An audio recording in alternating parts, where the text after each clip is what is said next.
একটু ম্যাডামের কাছে তুফান আসলে কেমন লাগলো? তুফান কেমন লাগলো? অসাধারণ একটা মুভি। আর একটু দূরে যাও, ফুল পাবা। হ্যাঁ, ফুল পাবা। তুফান দেখলাম, শেষ করলাম।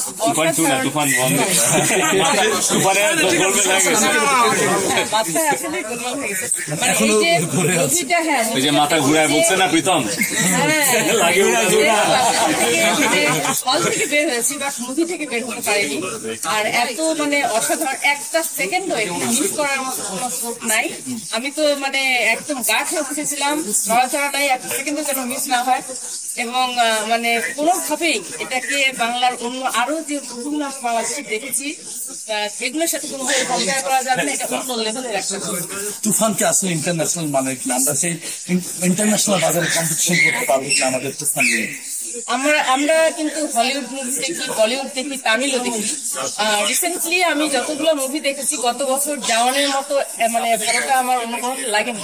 তবে আজকে যে তুফানটা দেখলাম এটা কিন্তু পর্দা থেকে চোখ সরানোর মতো না। এবং এটা লেভেলটা এত হাই, মানে এটা আসলে আমার মনে হয় যে এটা জাওয়ানের যে, আমি কিন্তু জাওয়ান দেখে বের হয়ে বলছিলাম এটা আরেকবার দেখতে হবে। তুফান তো আমার মনে হচ্ছে আর কয়েকবার দেখতে হবে।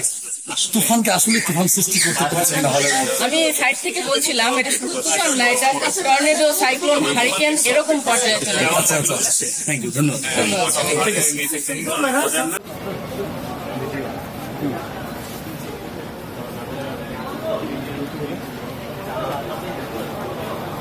এইটা হইতেছে অনলাইন, এইটা হইতেছে অনলাইন আমাদের